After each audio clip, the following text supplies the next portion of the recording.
के जहानन जे लाए रहमत बनाए मोकलियो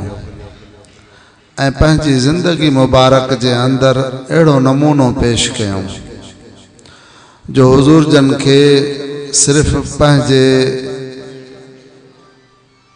साथन सहाबा किराम रज़वानुल्लाह अलैहिम अजमैन जो न, सिर्फ मुसलमानन जो न, बल्कि पूरी इंसानियत जो दर्द ऐं एहसास हुयो। इहो ई सबब आहे जो संदन खादिम साहबी सगोरो जॾहिं अर्ज़ कयो त साईं फिलाणो ॿारड़ो जेको तव्हांजो खादिम हुयो बीमार थी पियो आहे,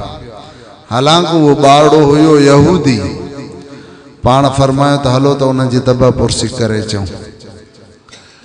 न उहो मुसलमान हुयो, न पंहिंजे ख़ानदान जो हुयो, न वरी एॾो वॾो हुयो, पर सिर्फ़ इंसानियत जे नाते सां जो ॿारड़ो आहे, मासूम आहे ऐं खादिम थी रहियो कुछ वक्त आहे तोणे जो यहूदी, तॾहिं बि उन खां तबा पुरसी करण वञनि था पिया। इहा आहे हमदर्दी, इहा आहे इंसानियत। हुजूर पाक सल्लल्लाहु अलैहि वसल्लम जे खिदमत में हिकिड़ो वफ़द अची पहुतो यहूदिन जो, अची करे अस्सलामु अलैकुम हुकुम आहे इहो लफ़्ज़ चइबो आहे, इन जे बजाय उन्हनि अची करे चयो अस्सलामु अलैकुम, जंहिंजी माना है मौत हुजे तो ते। अमा आयशा सिद्दीक़ा रज़ी अल्लाह अन्हा फरमाए थी त मां इहे लफ़्ज़ ॿुधी करे उनजी शरारत खे सम्झी वरितो ऐं उन्ही खे चयुमि त तव्हां हुजूर जन जे लाइ इहे लफ़्ज़ इस्तेमाल कयो था, हे तव्हांजो अखलाक आहे जन खे अल्लाह ताला जहानन जे लाइ रहमत बणाए मोकिलियो आहे, जेके तव्हांजे परपुट अल्लाह जी दरबार में रहमत वारा हथ, नबूअत वारा हथ खणी करे दुआयूं कंदा आहिनि तव्हांजी हिदायत जे लाइ, ऐं तव्हां उन्हनि जे लाइ अहिड़े शरारती जुमला इस्तेमाल कयो था त मूंखे हुजूर पाक फरमायो त आए आयशा सब्र कर, सब्र कर। अल्लाह ताला हर मामले में नरमी के पसंद कंदो आहे। मां चयो या रसूल अल्लाह तव्हां उनजी शरारत न समझी त उन कहिड़ा जुमला तव्हां जे लाइ चया ऐं मां उहे बर्दाश्त कयां। पाण फरमायो त आयशा मां उन खे जवाब ॾिनो व अलैकुम चयुमि, हुननि अस्सलामु अलैकुम यानी मौत हुजे तो ते, हलाकत हुजे तो ते।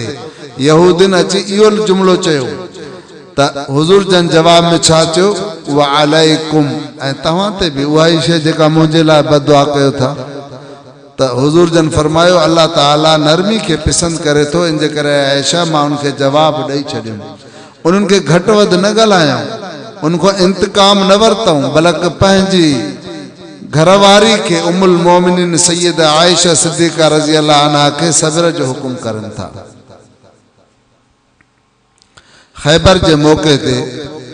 हिकिड़ी औरत जन हुजूर पाक के खाधे में ज़हर मिलायो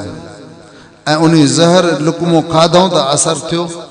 ऐं पोइ जल्दी वर ॿाहिरि कढियऊं। बहरहाल उन ज़हर जो असर तारू में यको हुयो,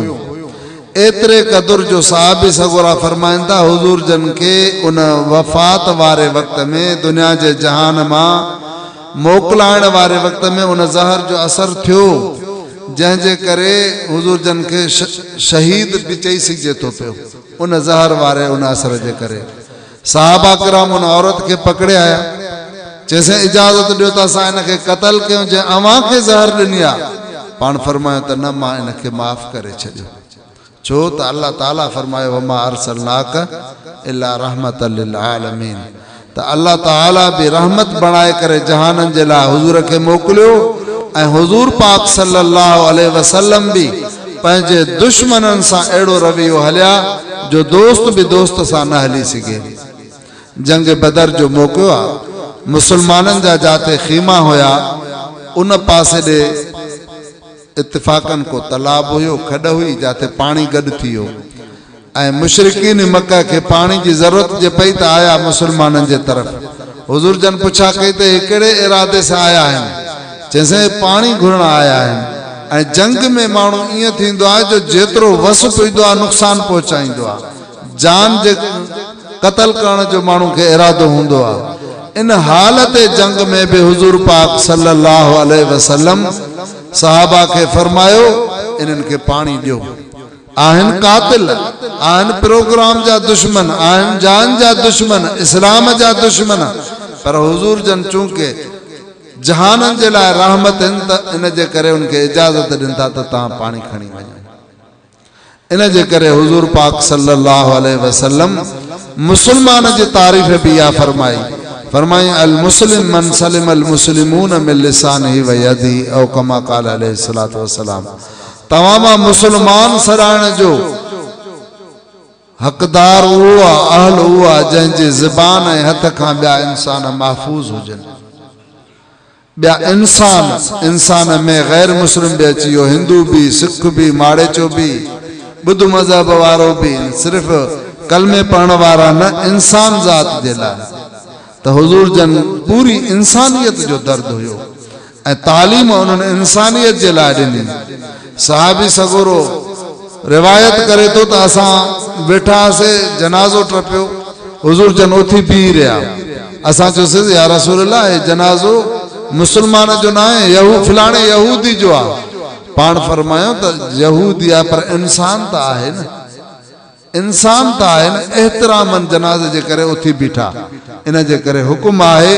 त दुश्मन जो तोणी जो जनाज़ो हुजे तॾहिं बि एहतरामन उथी बीहो, एहतराम कयो, उनखे कुल्हो ॾियो, सवाब ख़ातिर चंद कदम उन सां हलो। मुशरिकीन मक्का जे अंदर क़ौमी तकरार इब्तिदा खां वठी हुया,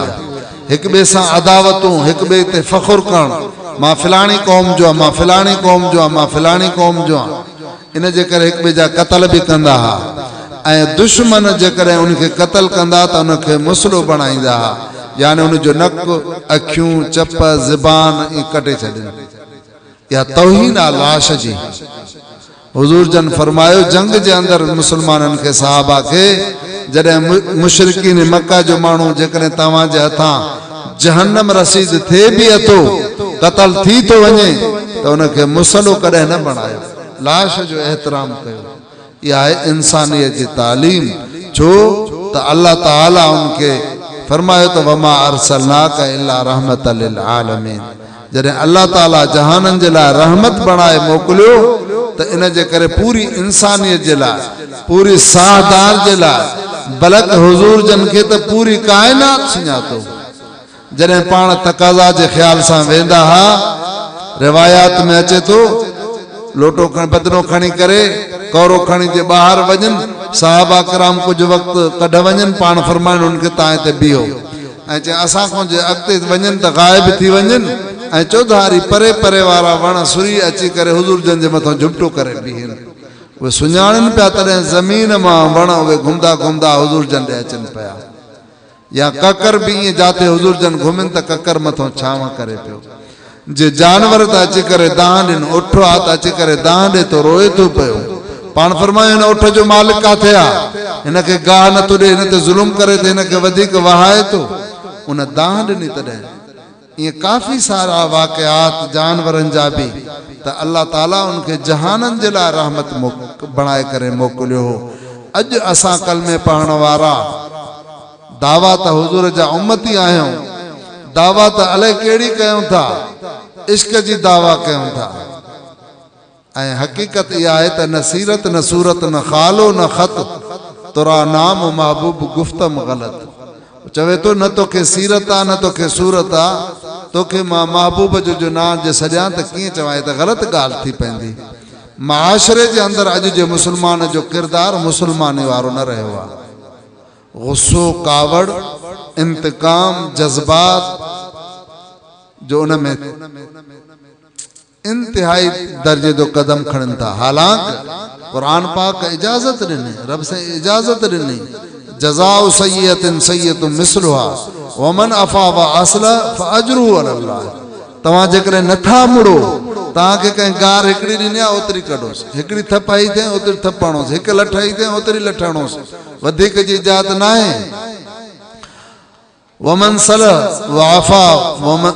जेकॾहिं सुलूह कयो था ऐं माफ़ कयो था त पोइ इन जो अजुर अल्लाह ताला ते आहे। यानी अल्लाह ताला क़यामत जॾहिं उनखे सुहिणो बदिलो ॾींदो, दुश्मन ते हावी कंदो, सब्र जो बदिलो जन्नत आहे। त माफ़ करणु एॾी वॾी सिफ़त आहे। अल्लाह ताला पंहिंजे बयाननि जी तारीफ़ कई आहे फरमाए वल काज़िमीन अल गैज़ वल आफ़ीन अनिन नास वल्लाहु युहिब्बुल मुहसिनीन।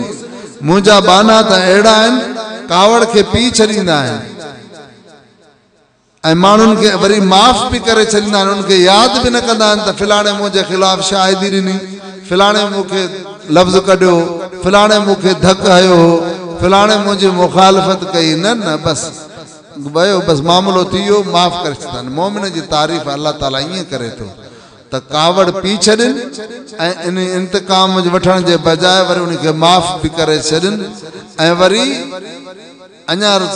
बदिलो बि सुहिणो ॾेई छॾनि। जो चङाई जेकर उन्हनि जे तरफ़ां वस हूंदी त उन सां भलाई ऐं चङाई बि करे छॾींदा। इहा आहे मोमिन जी सिफ़त। त मोमिन इंसान जे मुस्लमान जे अंदरि इहे सिफ़तूं हुजणु घुरिजनि। इन सीरत तय्यबा जो मक़सदु इहो आहे त असां पंहिंजे हुज़ूर पाक सल्लल्लाहु अलैहि वसल्लम जी पूरी ज़िंदगी खे ॾिसी करे ऐं उन ते अमल कयूं। जो अल्लाह ताला फरमायो लक़द कान लकुम फी रसूलिल्लाहि उस्वतुन हसना, तव्हां जे लाइ रसूल अकरम सल्लल्लाहु अलैहि वसल्लम जी ज़िंदगी बहितर खां बहितर नमूनो आहे। हर मामले में हुज़ूर जन कुड़मत कई आहे, फसल पोखियो अथऊं, हुज़ूर जन वापार कयो आहे, हुज़ूर जन जंगियूं कयूं आहिनि, हुज़ूर जन शादियूं कयूं आहिनि, हुज़ूर जन आराम कयो आहे, मानी खाधी अथऊं, दोस्तनि सां कचहरी कंदा हा, मज़ाक खुशतबई कंदा हा। त हर अमल जॾहिं असां हुज़ूर जे तरीक़े मुताबिक़ कंदासीं उहो अमल इबादत में शुमार थींदो। इबादत इन में कोन्हे त असां जेको आहे उन चंद ॾियारनि खे मख़सूस अंदाज़ सां मनायूं, खणी लॻड़ हणूं, झंडियूं हणूं, साया झंडा खणूं, जुलूस कढूं, रोडनि ते नचूं। इबादत इन जो नालो न आहे अदा, इहो दोखो आहे, इहा बेवकूफ़ी आहे। इबादत इन जो नालो आहे जो हुज़ूर जे तरीक़े मुताबिक़ हुज़ूर जन जंगियूं कयूं आहिनि। इस्लाम जे लाइ जज़्बो हुजे, हुज़ूर पाक सल्लल्लाहु अलैहि वसल्लम फरमायो अल जिहाद माज़न इला यौमिल क़ियामह, क़यामत ताईं जिहाद हलंदो जंहिंजे दिल जे अंदरि ईमानी गैरत न आहे ऐं जिहाद जो जज़्बो न आहे। यहूदी थी मरे या नसरानो थी मरे, उनखे मुस्लमान थियण जो फ़ाइदो कोन्हे। दिल में तड़प हुजे, जॾहिं बि मौक़ो मिलियो त असां इस्लाम ख़ातिर जिहाद कंदासीं। मौक़ो आयो त काफ़रनि सां लड़ाई कंदासीं, माल जो मौक़ो आयो माल ख़र्च कंदासीं, वक़्त जो मौक़ो आयो वक़्त ख़र्च कंदासीं, जेकॾहिं जान ख़र्च करण जो मौक़ो आयो त जान बि क़ुर्बान कंदासीं। कम अज़ कम इरादो ऐं अज़म त इहो हुजणु घुरिजे। इहा आहे ईमान जी निशानी त अल्लाह ताला हुज़ूर पाक सल्लल्लाहु अलैहि वसल्लम खे जहाननि जे लाइ रहमत बणाए मोकिलियो। तॾहिं त जॾहिं मके जे अंदरि मुशरिकीन मक्का 61 साली जे करे बुख मरनि पिया त अबू सुफियान अञा मुस्लमान न थियो ऐं आयो ख़िदमत में अर्ज़ कयईं त ऐ मोहम्मद, अल्लाह ताला तोखे सिला रहमी जे लाइ मोकिलियो आहे, रिश्तेदारनि जो ख़्यालु कर ऐं ॻंढ उन्हनि खे, असां सभु बुख मरूं था पिया, तुंहिंजी क़ौम वारा हराम खाइनि था ऐं मर्दा वञनि था मुर्दार खाइण खां पोइ बि साह बचाइण मुश्किल थी पियो आहे। एॾी 61 साली जे अंदरि लिहाज़ा तूं पंहिंजे मौला खां दुआ घुर त जीअं इहा 61 साली ख़तम थिए। हुज़ूर जन हथड़ा जे खया नबूवत वारा त बारिश शुरू थी वई ऐं 8 ॾींहं मुसलसल बारिश हली। एॾो रब साईं खे राज़ी कयूं, रोई दुआयूं घुरियूं, आजिज़ी सां इनकिसारी सां, जो हुया त मुशरिकीन मक्का जेके जान जा बि दुश्मन, पर उन्हनि ते बि हुज़ूर जन खे रहमत आई ऐं उन्हनि जे लाइ दुआ घुरियूं। त इन जे करे असांखे बि माशरे जे अंदरि इंसान थी करे गुज़ारणु घुरिजे, मुस्लमान थी करे गुज़ारणु घुरिजे, हुज़ूर जे तरीक़े मुताबिक़ ज़िंदगी गुज़ारणु घुरिजे। तॾहिं उहा कलमे जी तक़ाज़ाउनि ते अमल थींदो। अल्लाह ताला तव्हां असांखे हुज़ूर पाक जी सची मुहबत अता फरमाए ऐं ताबेदारी नसीब फरमाए, दीन जी कामिल सम्झ नसीब फरमाए। असुल पैरोकार हुया त सहाबा किराम रिज़वानुल्लाह अलैहिम अजमईन। हज़रत अली शेर खुदा रज़ी अल्लाह ताला अन्हु जॾहिं दुश्मन खे दसियऊं, उन जे सीने ते चढ़ी वेठा ऐं दुश्मन सम्झे पियो त हाणे मूंखे क़तल कंदो, उन वक़्तु पंहिंजे थुक उछलाए हज़रत अली शेर खुदा जे चेहरे ते, त हज़रत अली रज़ी अल्लाह ताला अन्हु फौरन उन जे सीने तां लही वेठा दुश्मन जे तां। वो हैरान रहिजी वियो मांखे दसियो वेठो हो मुझे मथों हावी हुयो मुखे कत्ल करण जी ताकत रखे पियो सग रखे पियो ऐं मुंहिंजे हिन अमल जे करे हुन यकदम मांखे छॾे बि रहियो ऐं पुछा कयां ऐं अली छा माजरा है अग में तो तू मूंसां लड़ाई करें पियो मुखे दसे भी वएं मुझे सीने ते चढ़ियो भी बैठे मां जॾहिं पंहिंजो लुआब तुझे जेको आहे उछलायो तुंहिंजे चेहरे में त तू मुखे छॾे ॾिनो हज़रत अली रज़ी अल्लाह ताला अन्हु छा था फरमाइनि त मां अग में तोसां विढ़ां पियो इस्लाम जे ख़ातिर त तूं इस्लाम जो दुश्मन हुए हाणे जॾहिं तूं मुंहिंजे चेहरे ते थुक उछलाई मुखे ख्याल थियो त मता मां ज़ातियाती तौर ते तोखां इंतकाम वठां इन जे करे छॾे बि रहियुमि त उहो शख़्स हैरान रहिजी वियो त इस्लाम जी एॾी तालीम आहे एॾी बर्दाश्त एॾो सब्र एॾी हिकमत जो ज़रे बराबर भी ज़ाती इंतकाम न वठो अल हुब्बु फिल्लाह वल बुग़्ज़ु फिल्लाह जैसा भी दुश्मनी अल्लाह खातिर जैसा भी मोहब्बत अल्लाह खातिर त इन जे करे वो शख्स हैरान रहिजी वियो ऐं कलमो भरे मुसलमान थी वियो त इहा एॾी सारी इस्लाम जी तालीम देवबंद जो सरताज सैयद अताउल्लाह शाह बुखारी रहमतुल्लाह अलैह वेझड़े ज़माने जी ॻाल्हि कयां थो उहे कंहिं वटि महिमान थिया उते बंगले ते त उते स्यूपर जमादार जंहिंखे तव्हां चवंदा आहियो जेको बुहारीदार हूंदो आहे सफ़ाई वारो उहो गटर साफ़ करे पियो उन खे सॾु कयूं जंहिंमहिल दस्तरखान लॻो त अचु हथ धोई करे अचु त मानी खाऊं उहो शख़्स हैरान रहिजी वियो त शाह साहिब शायदि मूंखे सुञाणनि त मां त साईं जमादार आहियां स्यूपर आहियां सफ़ाई वारो माण्हू आहियां मां तव्हां सां गॾु कीअं खावां ग़ैर मुस्लिम आहियां फरमायोसि त मां बि तुंहिंजो अमल ॾिसां थो त तूं सफ़ाई करें थो पर तूं हथ साबुण सां धोई साफ़ करे अच दस्तरखान ते मां सां गॾु मानी खा ऐं अॻिले शख़्स जॾहिं ॾिठो त जेसि ताईं मां शाह साहिब जो मुतालबो पूरो न कंदुमि तेसि ताईं शाह साहिब मानी बि नथा शुरू करनि ऐं मजबूर थी हथ धोई करे दस्तरखान ते जंहिंमहिल आयो त उन वक़्त में अर्ज़ु करणु लॻो त साईं शाह साहिब जंहिं इस्लाम जी एॾी तालीम आहे जंहिंमें मुस्लमान ऐं ग़ैर मुस्लिम जो फ़र्क़ु बि न आहे ऐं मां जहिड़े हिकिड़े अदना माण्हू खे जेको सफ़ाई करण वारो जमादार आहे गटर साफ़ कंदो आहे उन खे तव्हां गॾु वेही मानी खारायो था इहा आहे इस्लाम जी तालीम त पहिरियों मूंखे उन इस्लाम में दाख़िल कयो मां मुस्लमान थियां त पोइ तव्हां सां मानी खावां इहो आहे असांजे अकाबिरीन जो तर्ज़ अमल ऐं ज़िंदगी इंतकाम त पंहिंजी जाइ ते पर एॾी मोहब्बत उल्फत त दीन नालो आहे मोहब्बत जो प्यार जो ऐं कुर्बानी जो समझाणी जो हज़रत शेखुल इस्लाम सैयद मौलाना हुसैन अहमद मदनी रहमतुल्लाह अलैह सफ़र करनि पिया ट्रेन में त उन सां गॾु अंग्रेज़ बि उन बोगी में गॾु हुयो उन ट्रेन में अंग्रेज़ खे ख्यालु थियो कज़ा हाजत जो वयो बैतुल खला ट्रेन में हूंदो आहे वयो जो त उहो ॾाढो ख़राबु थियलु हुयो बैतुल खला इन जे करे वापसि आयो त हज़रत उन खां पुछा कई त तव्हां जल्दी वापसि आयो पंहिंजी ज़रूरत पूरी कयव चए न उहो ॾाढो ख़राबु लॻो पियो आहे इन जे करे मां वापसि आयुमि हज़रत मदनी रहमतुल्लाह अलैह जेको दारुल देवबंद जो शेखुल हदीस आहे सादात आहे वॾो आलिम आहे सिंध ऐं हिंद जा पूरी दुनिया जा आलिम उनखे पंहिंजे लाइ अखियुनि जो सुरमो ऐं ताज सम्झनि था पिया जंहिंजे लाइ शेखुल इस्लाम जो लक़ब आहे उथिन था वञी करे बैतुल खला खे वञी साफ़ कयो उन लेट्रिन खे चङी तरह धोई साफ़ करे ऐं पोइ आया अची करे उनखे चयो अंग्रेज़ खे जेको हुयो बि दुश्मन ऐं अव्हांखे ख़बर आहे इन अंग्रेज़ असांजे मुस्लमाननि सां ख़ासि तरह उलमा देवबंद सां जेके ज़ुल्म कया जो देवबंद खां वठी पेशावर ताईं जेके भी इनशारा सां वण हुया हर वण में लाश आलमन जो टंगियल हुयो तेल जे कढ़ाइनि में आलमन खे सटियो त तव्हां इन पाकिस्तान जे आज़ादी जी तहरीक रेशमी रुमाल ये तहरीक न हलायो उन्हनि जे कुर्बाननि जे नतीजे में असांखे हे मुल्क पाकिस्तान मिलियो का इहो ईअं का मामूली ॻाल्हि कोन्हे असांजे अकाबिरीन जे इन कुर्बाननि जे नतीजे में वो हजरत मदनी जंहिंखे अंग्रेज़नि एॾियूं तकलीफ़ ॾिनियूं, माल्टा जे जेल में कैद कयूं, उन गैर मुस्लिम अंग्रेज़ जे लाइ एॾी हमदर्दी रखनि था त इंसान आहे, उन जी ज़रूरत आहे, उन जी सिहत ते असरु पवंदो,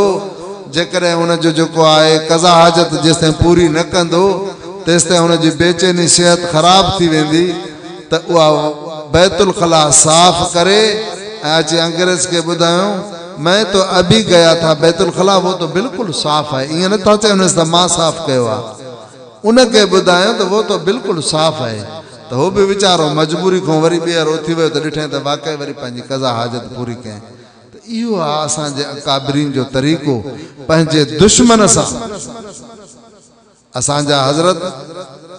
कुतुबुल अक़ताब हज़रत इमाम हमादुल्लाह हालेजवी रहमतुल्लाह अलैह, उन जे ख़िदमत में हिकिड़ी औरत आई, पारपति पनवाकल जी मशहूर वापार वारी औरत हुई। आई त वीचारी पंहिंजी मजबूरी खां धाड़ेलनि सां चिठियूं लिखियूं, तंग कयो आहे, हाणे मां छा कयां, मूंखे को ॾसियो को, मां परेशान आहियां। वीचारी वॾा फलाही कम कंदी हुई, ख़ैर ख़ैरातूं बि घणो कंदी हुई। साईं जन जो नालो ॿुधी उते आई, मस्जिद खां ॿाहिरि वेठी आहे, साईं जन जो जमात माण्हू मोकिलियो अचे, ॿुधायूं साईं हिकिड़ी औरत आहे ॿाहिरि वेठा, फरमायो हुनखे चओ त पेर साफ़ करे मस्जिद में हली अचे। ऐं जॾहिं मस्जिद में आई त पंहिंजी चादर जेका हुयनि पाण सां गॾु रुमालड़ो चादर, उहा विछाए करे चयूंसि अमड़ हिन ते वेह। त हूअ वीचारी शर्म में ॿुॾी वई त मां गैर मुस्लिम माड़े चाणी, वरी मूंखे मस्जिद में साईं जन घुरायो आहे, मूंखे अॼु ताईं पुटनि बि अमड़ करे कोन छॾियो आहे, पंहिंजे रिश्तेदारनि बि अमड़ करे कोन छॾियो आहे। या इस्लाम जी तालीमात, औरत जी इज़त कयो, एहतराम कयो, पंहिंजी हुजे या पराई हुजे। इहो अखलाक ॾिसी करे साईं जन खे चयईं मां त जंहिं मक़सद जे लाइ आई आहियां उहो त मुंहिंजो मक़सदु मां तव्हांखे ॿुधायां थी, पर तव्हांजो इहो अखलाक ऐं मोहबत ॾिसी करे मां चवां थी मूंखे अॻ में कलमो पढ़ायो, मां मुस्लमान थियां त पोइ तव्हांखे अहवाल कयां। इहो आहे असांजे अकाबरीन जो तरीक़ो। ऐं अॼु जेकॾहिं असांजो दोस्त असां खां बाग़ी थिए थो त असांजो किरदारु ॾिसी करे, जो पाड़े जे हक़नि सां, जेको पाड़े वारो उहो अल अकारिब कल अकारिब, उहो पाड़े वारो ॼण विछूं बणियो बीठो आहे, मिट न आहे ॼण विछूं बणियो बीठो आहे, ज़हर हणे थो पियो। इन जे करे मुस्लमान जी तारीफ़ इहा आहे त उहो उन जी ज़बान ऐं हथ खां ॿिया इंसान महफ़ूज़ हूंदा आहिनि। त असांखे पैगम्बर करीम सल्लल्लाहु अलैहि वसल्लम अहिड़ो अता कयो अल्लाह ताला, जेको समूरनि जहाननि जे लाइ ऐं उन वक़्त जे लाइ न, अॼु जे काफ़रनि जे लाइ, अॼु जे गैर मुस्लिमनि जे लाइ, अॼु जे जानवरनि जे लाइ, अॼु जे पहाड़नि वणनि जे लाइ बि असांखे हुज़ूर जी तालीम आहे, उन्हनि जे लाइ बि रहमत आहिनि। वमा अरसलनाक इल्ला रहमतल लिल आलमीन, जीअं अल्लाह ताला हुदल लिल आलमीन क़ुरान मजीद खे छॾियो ऐं जेको आहे काबतुल्लाह खे बि जहान जे लाइ काबो बणायो, पाण रब्बुल आलमीन पूरी कायनात जे लाइ, त हुज़ूर पाक रहमत लिल आलमीन पूरी कायनात जे लाइ। त इन जे करे असांखे घुर्जे त पंहिंजे नबी जे नक्श कदम ते हलूं, उन जे तरीक़े खे सिखूं, उन जे सीरत तय्यबा खे अपनाए ऐं इंसानियत वारे उन नाते में ज़िंदा रही करे ईमान सां ख़ात्मो बिल ख़ैर थिए। अल्लाह ताला तव्हां असांखे कामिल सम्झ अता फरमाए। इन प्रोग्राम में असांजे बिरादर अब्दुल रशीद साहब जे नंढड़े खे दिस्तार बि थी, उन्हें खे बि मुबारकबाद ॾियूं था। अल्लाह ताला नंढड़े खे क़ुरान पाक महफूज़ करण जी तौफ़ीक़ अता फरमाए। हुज़ूर पाक सल्लल्लाहु अलैहि वसल्लम फरमायो, अल क़ुरान हुज्जतुन लक औ अलैक, ही क़ुरान तुंहिंजे लाइ हुज्जत आहे, दलील आहे, वकील आहे, तोखे जन्नत में पुॼाईंदो, तोखे क़ब्र में राहत पहुचाईंदो, तोखे दुनिया में इज़त ॾींदो। औ अलैक, या जेकॾहिं तो इन क़ुरान खे पढ़ी पुठी ॾिनी त पोइ सभ खां वधीक तुंहिंजो फ़रियादी इहो क़ुरान पाक हूंदो, पोइ ॿिए दुश्मन जी ज़रूरत बि कोन्हे। दुनिया के जेको क़ुरान के जेको पुठी ॾींदो, दुनिया में ज़लील भी वो थींदो, क़ब्र जे अज़ाब में भी गिरफ़्तार थींदो, आख़िरत में भी उनजे लाइ रुसवाई आहे। त अल्लाह ताला क़ुरान पाक जो क़दुरु अता फरमाए ऐं नंढड़े खे अल्लाह सां इल्मु नाफ़े अता फरमाए, उनजे वालिदैन खे उहे दर्जात अता फरमाए जेके हुजूर पाक सल्लल्लाहु अलैहि वसल्लम अहादीस मुबारक जे अंदर अचन था त क़यामत जॾहिं उनखे सोनो ताज पाराए वेंदो ऐं उनखे चयो वेंदो त हाणे पढ़ो जे दुनिया में पढ़दे हैं ता त जॾहिं वनास ते पहुचंदे एॾो मथे तोखे मक़ाम जन्नत में आला मिलंदो त अल्लाह ताला उनखे जन्नत जे आला मक़ाम नसीब फरमाए असां सभिनीनि खे कलमे सां क़ुरान सां ताल्लुक़ नसीब फरमाए ऐं ईमान सां ख़ात्मो बिल ख़ैर फरमाए व आख़िर दावाना अल्हम्दुलिल्लाहि रब्बिल आलमीन।